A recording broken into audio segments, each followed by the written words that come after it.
எத்தகைய நாடகங்களை அரங்கேற்றினாலும் சுரேசாலை தப்ப முடியாது. ஆனந்த விஜயபால எச்சரிக்கை. மீண்டும் பரபரப்பாகும் இலங்கை. அனுரவை வீட்டுக்கு அனுப்ப களமிறக்கப்பட்ட கும்பல்கள். நீர்க்கட்டணம் அதிகரிப்ப அரசாங்கம் எடுத்துள்ள தீர்மானம். பணம் கொடுத்து அதிதியாக செல்லும் கலாச்சாரத்தை மட்டக்களப்பில் அனுமதிக்க கூடாது. சாணக்கியன். அம்மாவிற்கு மனைவிக்கு சுகமில்லை என கூறி இடமாற்றம் கேட்க முடியாது. சீர்குலைந்த அரசு சபையை சீர் செய்ய கிழக்கு ஆளுநர் அதிரடி. மாறுபடத்தில் சென்ற போலீசார் வசமாக சிக்கிய ஹெரோயின் கடத்தல்காரர். லசந்த பிரகீத் வழக்குகள் பழைய கோப்புகள் மீண்டும் விசாரணைக்கு. கௌசல்யா ஆரியரத்ன வலியுறுத்தல். அம்பாறையில் விடுதலை புலிகளின் ஸ்னைப்பர் துப்பாக்கி மீட்பு. விசாரணை முன்னெடுப்பு. உயிர்த்த ஞாயிறு தாக்குதல் வாய் திறக்காத பிள்ளையான். அனூர் அரசின் பொய்யை அம்பலப்படுத்திய உதயகம்மன் பில. கோட்டாபய ராஜபக்சவுடன் இணைந்து செய்த மோசடி. அலி சப்ரி மஹிந்த தேசப்பிரிவுக்கு பாரிய சிக்கல். என் மனைவிக்கு நடந்தது வேறு யாருக்கும் நடக்கக்கூடாது. நீதி கோரி இளம் தாயின் கணவர் உருக்கம். சர்வதேச நாணய நிதியத்திற்கு பயந்து அரசாங்கம் மெதுவாக செல்கிறது. தயாஸ்ரீ குறிப்பிட்ட எதிர்க்கட்சியினர் யார் என்று எனக்கு தெரியாது. சீலரத்ன தேரர் தெரிவிப்பு. இரவு வேளையில் பெண்ணை சந்தித்த குடும்பஸ்தர் படுகொலை. கொலையாளி தப்பியோட்டம்.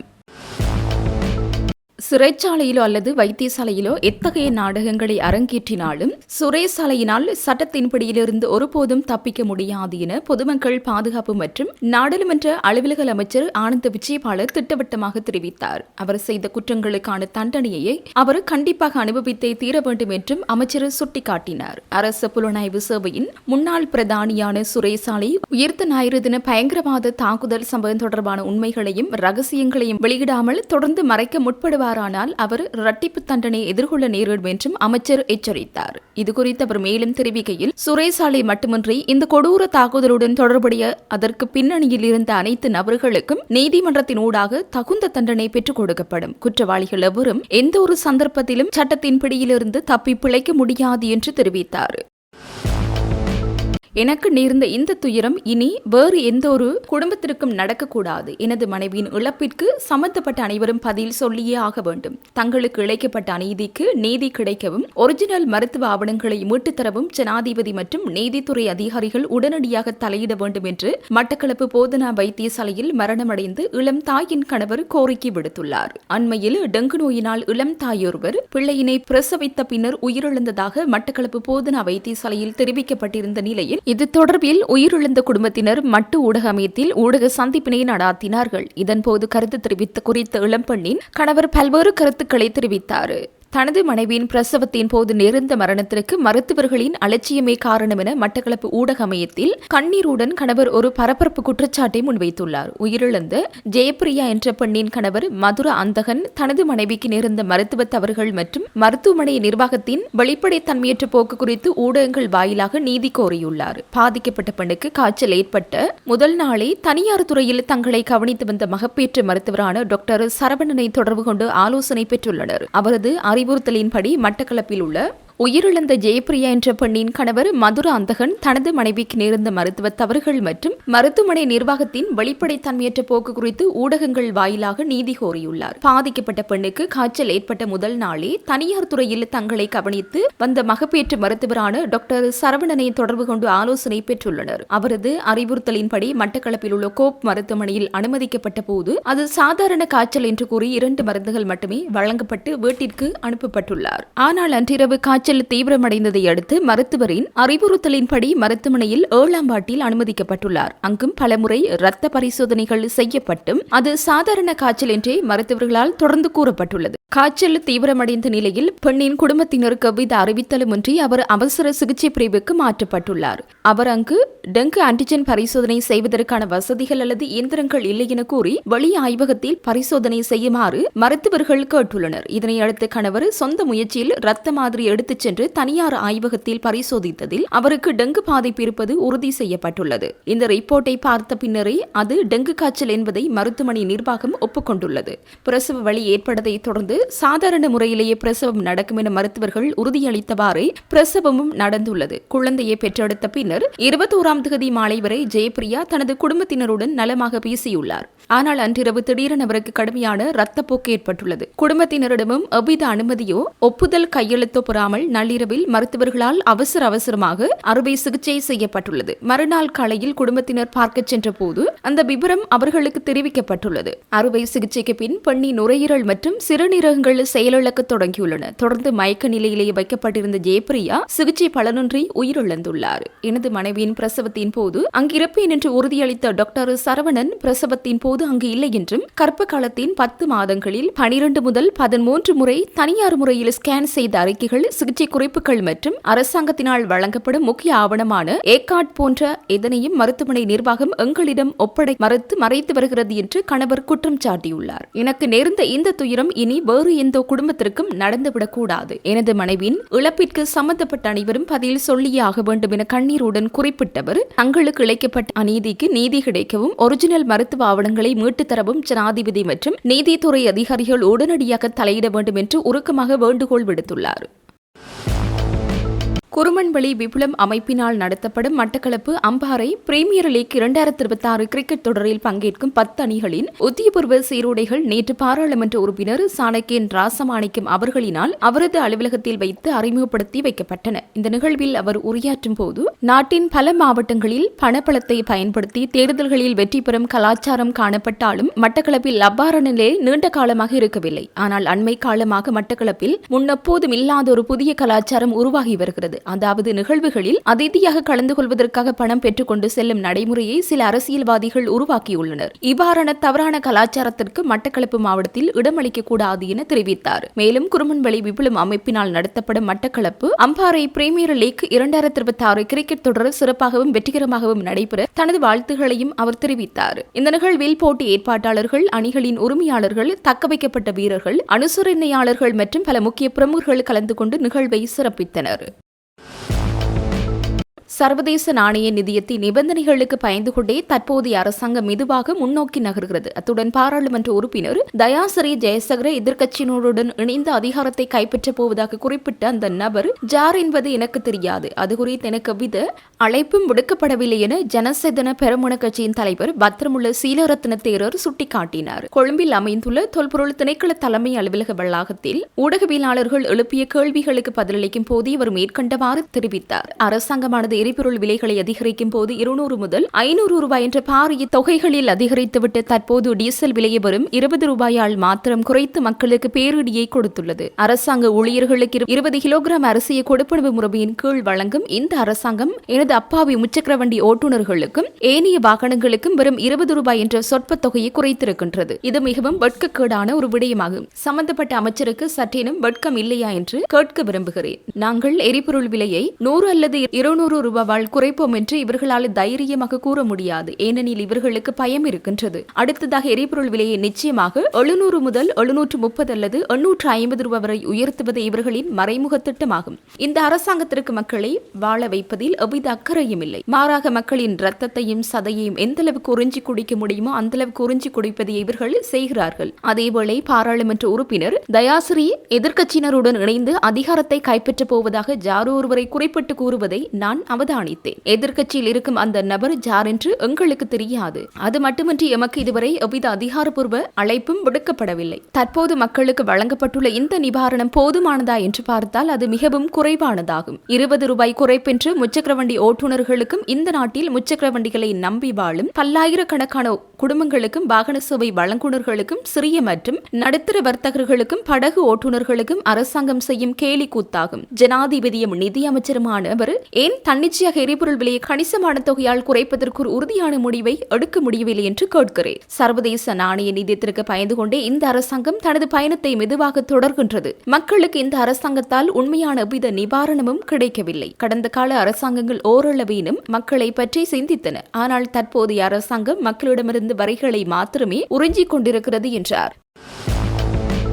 படுகொலை செய்யப்பட்ட ஊடகவியலாளர் லசந்த விக்ரமதுங்க மற்றும் காணாமலாக்கப்பட்ட பிரகீத் எக்னொலிகோட ஆகியோரின் விவகாரங்கள் உள்ளிட்ட கடந்த காலங்களில் மூடி மறைக்கப்பட்டிருந்த பாரிய குற்றங்கள் தொடர்பான பழைய கோப்புகள் அனைத்து மீண்டும் முழுமையான விசாரணைக்கு உட்படுத்தப்படும் என வெகுஜன ஊடக பிரதியமைச்சர் கலாநிதி கௌசல்யா ஆரியரத்ன வலியுறுத்தியுள்ளார். ஊடகம் ஒன்றுக்கு வழங்கிய பிரத்யேக நேர்காணலில் கலந்து கொண்டு கருத்து தெரிவிக்கும் போதே அவர் மேற்கண்டவாறு குறிப்பிட்டுள்ளார். அவர் மேலும் தெரிவிக்கையில், மறைந்த ஊடகவியலாளர் லசந்த விக்ரமதுங்க மற்றும் பிரகீத் எக்னொலிகோட ஆகியோரின் வழக்குகள் தற்போது புதிய நீதிமன்றங்கள் அமைக்கப்பட்டு தினசரி அடிப்படையில் விசாரணைக்குட்படுத்தப்பட்டு வருகின்றன. கடந்த காலங்களில் இவ்வாறான பல கோப்புகள் மூடி மறைக்கப்பட்டிருந்தன. வெறும் பேரளவில் மாத்திரமே விசாரணைகள் பற்றி பேசப்பட்டது. இவற்றுக்கு நீதி பெற்றுத் தருவதாக வாக்குறுதியை வழங்கி சிலர் ஆட்சிப்பீடமும் ஏறினர். ஆனால் அவர்கள் கொடுத்த வாக்குறுதிகள் எவையும் நிறைவேற்றப்படவில்லை. குறிப்பாக 2015 ஆண்டின் நல்லாட்சி அரசாங்கம் மலர்ந்த போது இந்த நீதியை நிலைநாட்டுவதற்காகவே மக்கள் மிகப்பெரிய மக்கள் ஆணையை வழங்கியிருந்தனர். 2015 ஆண்டு வரை நீடித்த மஹிந்த ராஜபக்சவின் அரசாங்கத்தின் மீது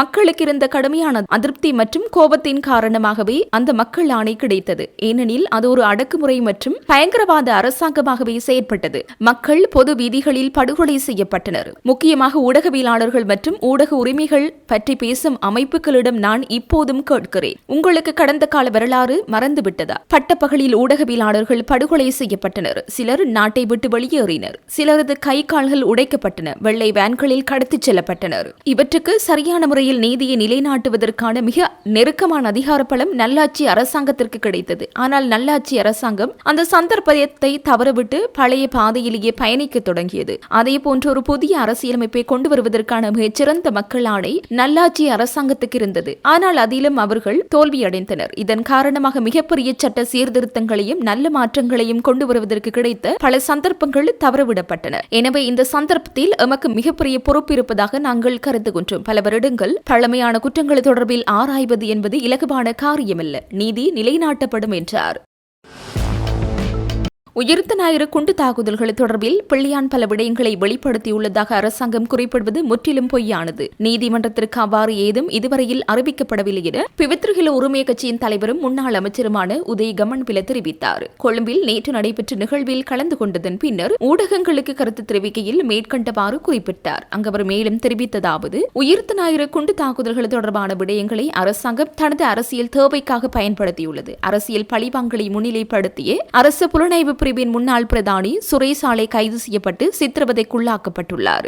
பயங்கரவாத தடை சட்டத்தின் கீழ் கைது செய்யப்பட்டு தடுப்பு காவலில் வைக்கப்பட்டுள்ள பிள்ளையான் அரசியல் பழிவாங்கல்களுக்கு உட்படுத்தப்பட்டுள்ளார். உயிர்த்த ஞாயிறு குண்டு தாக்குதல்கள் தொடர்பில் பிள்ளையான் பல விடயங்களை குறிப்பிட்டதாக ஜனாதிபதியும் பொதுமக்கள் பாதுகாப்பு அமைச்சரும் குறிப்பிட்டார்கள். ஆனால் நீதிமன்றத்திற்கு அவ்வாறு ஒன்றும் அறிவிக்கப்படவில்லை. குண்டு தாக்குதல்கள் குறித்து முறையான விசாரணைகள் இடம்பெற்றால் அதை நாங்கள் எதிர்க்கப் போவதில்லை. ஆனால் விசாரணைகள் முன்னெடுப்பதாக குறிப்பிட்டுக் கொண்டு அரசியல் பழிவாங்கல் செயற்பாடுகள் மாத்திரமே தற்போது இடம்பெறுகின்றன. சுரேஷ் ஆலை கைது மற்றும் உயிர்த்த ஞாயிறு குண்டு தாக்குதல்கள் தொடர்பில் கத்தோலிக்க திருச்சபையின் ஊடக பேச்சாளர் சிறில் காமினி குறிப்பிட்ட விடயங்களை முன்னிலைப்படுத்தியவரிடம் 10 கேள்விகள் கேட்டிருந்தேன். ஆனால் அதற்கு இதுவரையில் பதிலளிக்கப்படவில்லை என்று தெரிவித்தார்.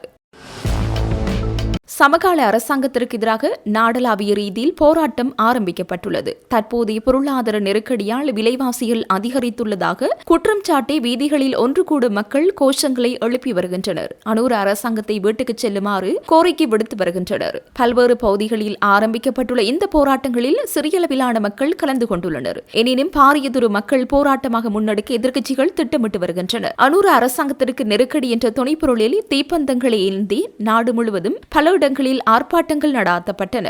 அதற்கமைய ஜன அறகளைய புருவசியோ என்ற அமைப்பினால் நேற்று மாலை பொருளை சந்தியில் ஆர்ப்பாட்டம் ஒன்று முன்னெடுக்கப்பட்டது. அத்தியாவசிய பொருட்களின் விலை உயர்வு, எரிபொருள், எரிவாயு மற்றும் மின்சார கட்டணங்களை குறைத்தல் உள்ளிட்ட கோரிக்கைகளை முன்வைத்து இந்த போராட்டம் முன்னெடுக்கப்பட்டுள்ளது. சிவில் அமைப்புகள் மற்றும் ஏனைய சில அமைப்புகள் மற்றும் எதிர்க்கட்சிகள் ஒன்றிணைந்து இந்த ஆர்ப்பாட்டங்களை முன்னெடுத்தன. அதற்கமைய மாலப்பே பேருந்து நிலையத்திற்கு அருகிலும் தீப்பந்த ஆர்ப்பாட்டம் நடைபெற்றதுடன் தெஹிவலை, கல்கிசா ஆகிய பகுதிகளில் ஐக்கிய தேசிய கட்சி மற்றும் ஸ்ரீலங்கா சுதந்திர கட்சியின் அமைப்பாளர்கள், நகரசபை உறுப்பினர்கள் மற்றும் பொதுமக்களின் பங்களிப்புடன் ஆர்ப்பாட்டங்கள் முன்னெடுக்கப்பட்டன. மேலும் அரசாங்கத்திற்கு எதிர்ப்பு தெரிவிக்கும் வகையில் மகரகம மற்றும் ராஜகிரி நகரங்களிலும் இவ்வாறான தீப்பந்த ஆர்ப்பாட்டங்கள் நடத்தப்பட்டதாக தெரிவிக்கப்படுகின்றது. முன்னாள் ஜனாதிபதி கோட்டபய ராஜபக்சவை வீட்டுக்கு அனுப்பியது போன்று அனுரவையும் வீட்டுக்கு அனுப்பும் போராட்டங்கள் தற்போது தீவிரமடைந்துள்ளன. கோட்டா கோகோம் போராட்டம் நாடளாவிய ரீதியில் தீவிரம் பெற்றிருந்த நிலையில் ஜனாதிபதி பதவியிலிருந்து கோட்டாபய ராஜபக்ச விலகியிருந்தமை குறிப்பிடத்தக்கது.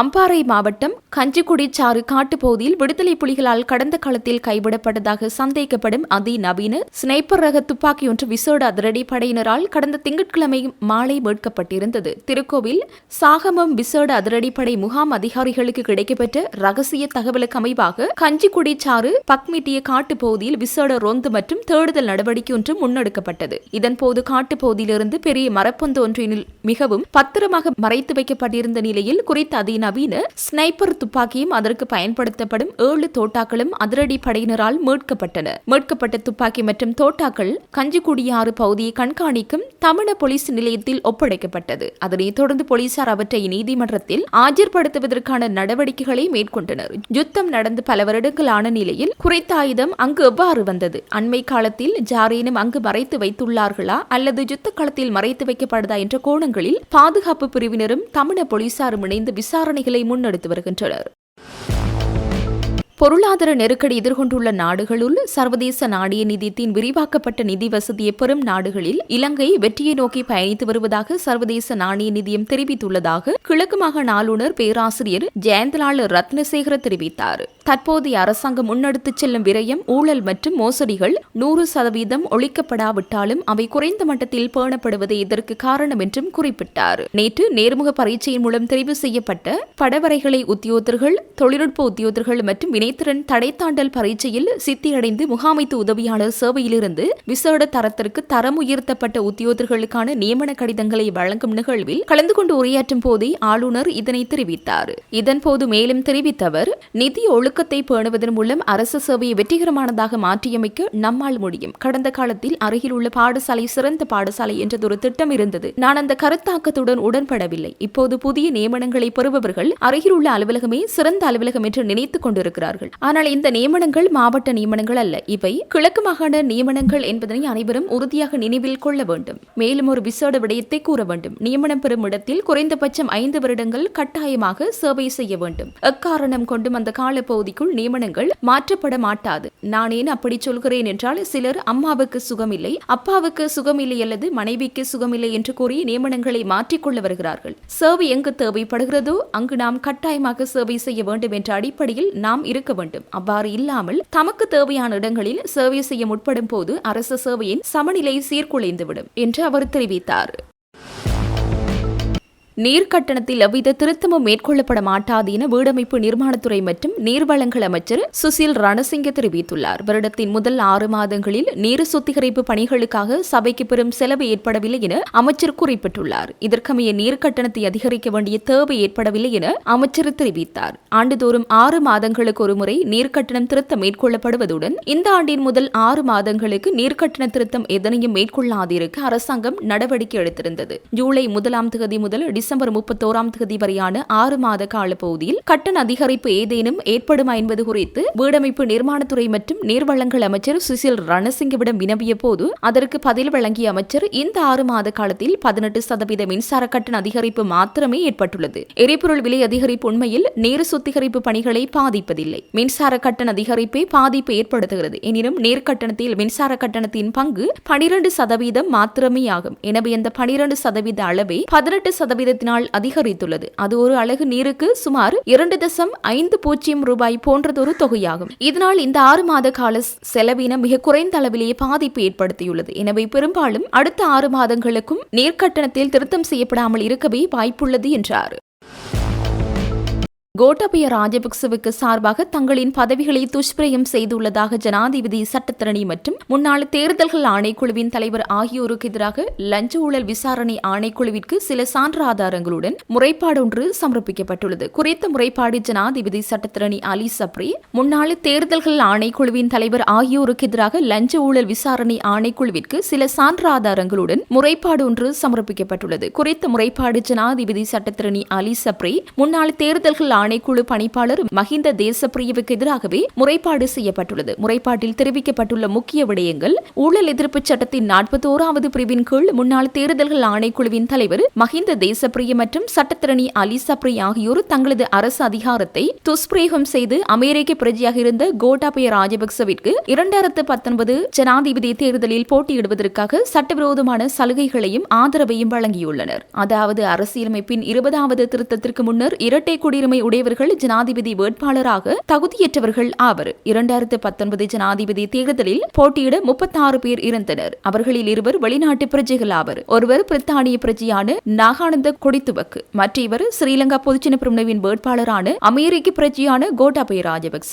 அரசியலமைப்பின் 103வது விதியின்படி சுதந்திரமானதும் நீதியானதுமான தேர்தலை நடத்துவது தேர்தல் ஆணைக்குழுவிற்கு வழங்கப்பட்டுள்ள அரசியலமைப்பு ரீதியான பொறுப்பாகும். மேலும் 1981ஆம் ஆண்டின் 15ஆம் இலக்க ஜனாதிபதி தேர்தல் சட்டத்தின் 12வது பிரிவின்படி அனைத்து ஜனாதிபதி வேட்பாளர்களும் அரசியலமைப்பின் 91வது விதியின்படி இந்த நாட்டின் பிரஜை அல்லாதவர் நிறைவேற்று அதிகாரம் கொண்ட ஜனாதிபதி பதவிக்கு போட்டியிட முடியாது என்பதனால் அது தொடர்பான உண்மைத்தன்மையையும் நம்பகத்தன்மையும் உறுதிப்படுத்தும் பொறுப்பு ஆணைக்குழுவிற்கு உள்ளது. ஜனாதிபதி தேர்தல் சட்டத்தின் 14வது பிரிவின்படி தேர்தல் ஆணைக்குழுவினால் வேட்பாளர்களின் தகுதிகள் ஆராயப்படாத பட்சத்தில் எந்த ஒரு எதிர்த்தரப்பு வேட்பாளரும் வேட்புமனு ஏற்கும் நேரத்தில் ஆட்சேபனையை முன்வைக்க முடியும். ஆணைக்குழு முடிந்தவரை விசாரணை நடத்தி தனது முடிவையும் அதற்கான காரணங்களையும் சம்பந்தப்பட்ட வேட்பாளருக்கு அறிவிக்க வேண்டும். 2019 ஜனாதிபதி தேர்தலில் வெளிநாட்டு குடியுரிமை கொண்ட 2 வேட்பாளர்கள் போட்டியிடவிருந்தனர்.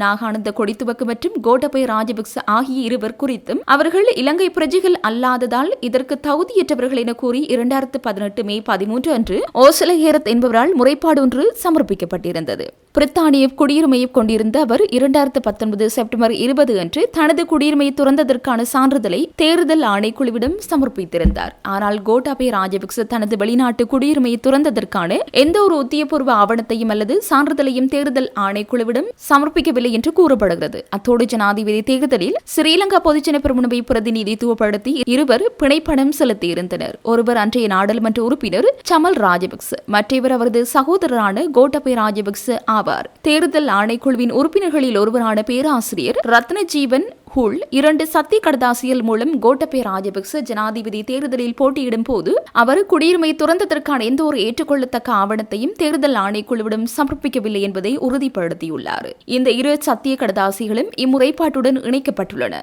அடுத்த ஜனாதிபதி சட்டத்திரணி அலி சப்ரி ஒரு சத்திய கடதாசியை சமர்ப்பிக்கிறார்.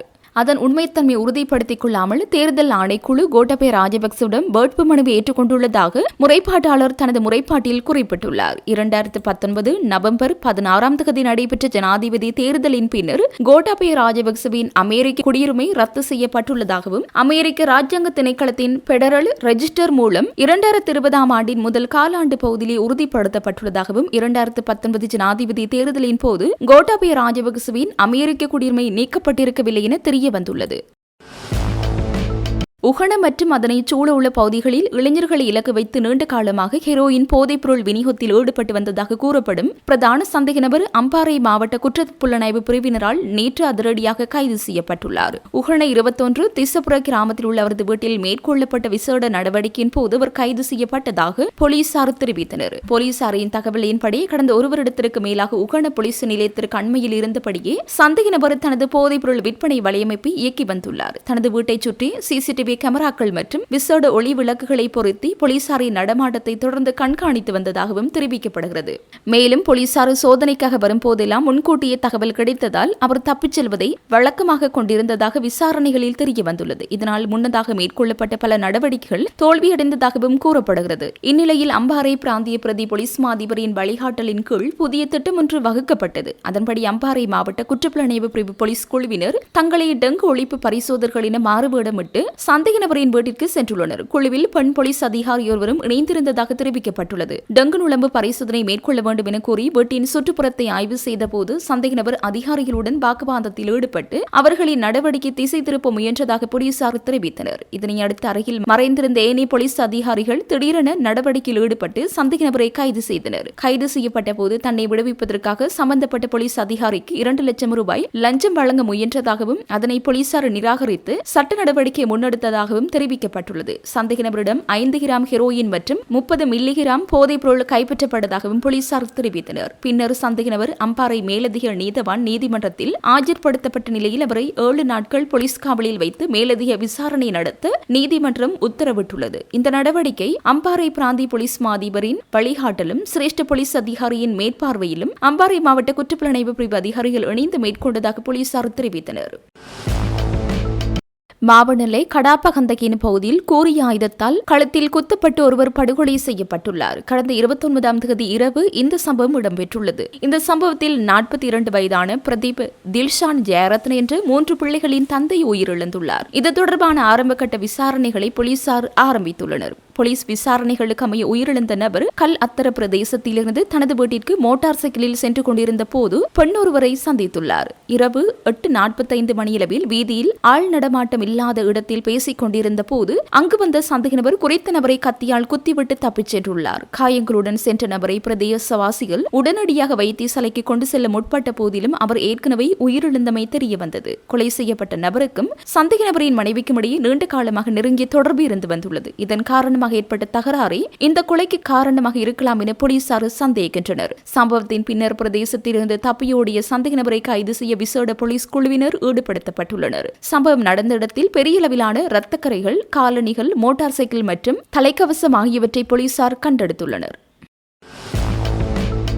ஹிந்த் அல் அப்பாசி அவர்களுக்கு சொந்தமான வீட்டில் நடத்தப்பட்ட ஊழல் எதிர்ப்பு விசேட தேடுதல் நடவடிக்கையின் போது பெருமளவிலான சொத்துக்கள் கண்டெடுக்கப்பட்டுள்ளதாக சர்வதேச ஊடகங்கள் தெரிவிக்கின்றன. வீட்டின் பல பகுதிகளில் மறைத்து வைக்கப்பட்டிருந்ததாக கூறப்படும் சுமார் $57 மில்லியன் பணமும் சுமார் 27 கிலோகிராம் எடையுள்ள தங்கமும் பாதுகாப்பு படையினரால் மீட்கப்பட்டதாக தகவல்கள் வெளியாகியுள்ளன. மேலும் உயர் மதிப்புள்ள தங்க ஆபரணங்கள் மற்றும் ஆச்சரியமூட்டும் வகையில் தங்கத்தால் செய்யப்பட்ட உள்ளாடைகள் கூட கண்டெடுக்கப்பட்டதாக செய்திகள் கூறுகின்றன. இந்த சம்பவம் தற்போது உலகம் முழுவதும் பெரும் பேசுபொருளாக மாறியுள்ளது.